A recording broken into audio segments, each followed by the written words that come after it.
we've just come, I suppose, to the end of a long process of putting together this exhibition.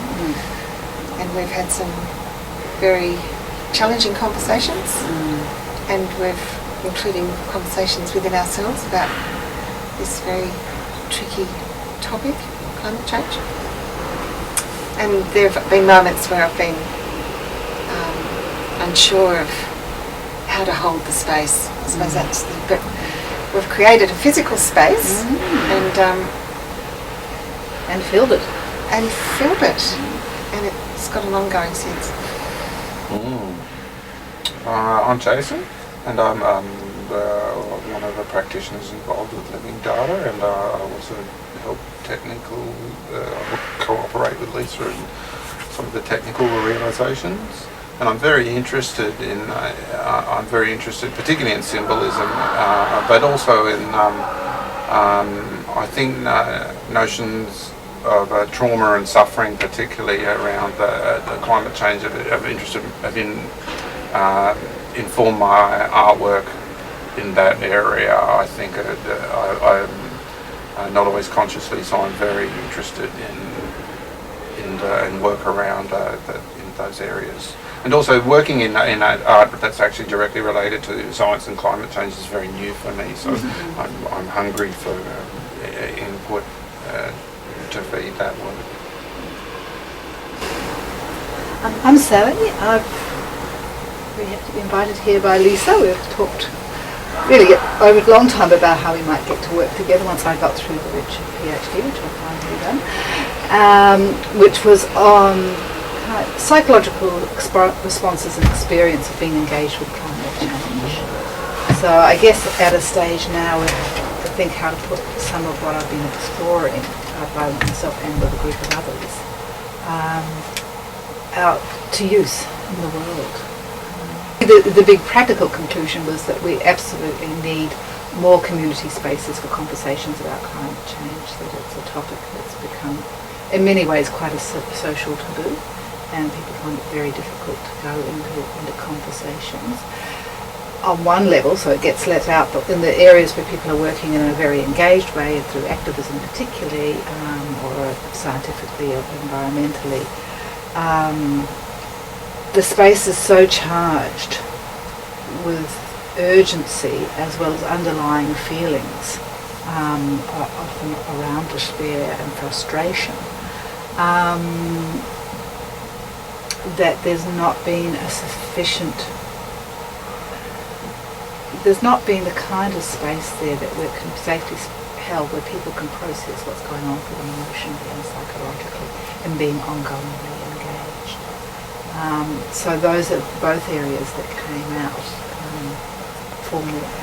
And what comes out of those conversations is, well, it's no one thing, and that's the point. They're in a kind of a shift, a massive shift of paradigms, and part of that, as Jonathan's explored a lot, is about having to live with this process of shifting uncertainty, which both describes what's happening ecologically as we go through vast changes that's very difficult to really predict, to anticipate.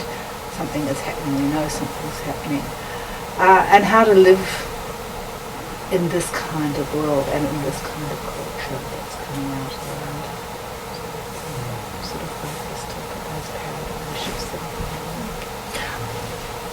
Can you talk a bit about how what you do relates to Sally? Well, I guess, I'm John and I'm an anthropologist, and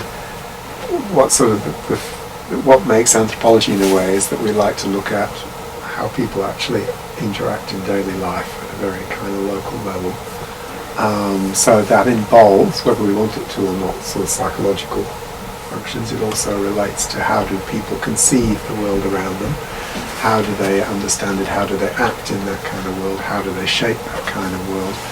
So for me, what I'm interested in climate change is, well, it started off being an interest in the way that climate change induces psychological change through sort of existential crises and so on, through having to get new sets of symbols to be able to act in the world. But then it kind of goes to, well, how is it that people interact? How do new ideas spread? How are they generated? And in particular, at the moment, I'm kind of looking at, I guess, what I call the technology of climate change, which is, you know, technology is to Westerners in particular always a mode of solution. So consequently, how is it that people conceive of the technology that they go to do in climate change? What are the kind of epistemological constraints about it, given that all ecological systems are unstable and precarious and do unexpected things?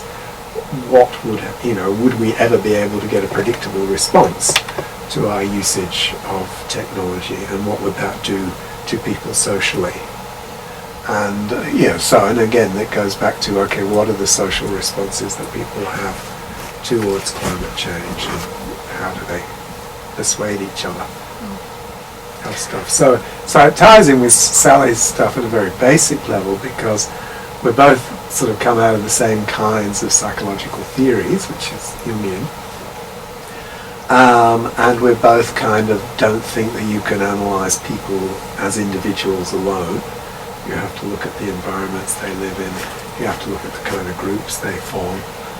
And so there's an interest in both cases, I think, in how do people adapt? How do people become functional once they've accepted climate change, or even while they're wild deniers? And perhaps even more than functional, creative. You know, that we're both very interested in the fact of acknowledging the considerable stresses and indeed traumas that come from being engaged with climate change, and at the same time to look at the creative element that can work through that process too, and that's a kind of panacea, but more to ignore. Yeah. I think you've also got to recognise that creativity can also be harmful.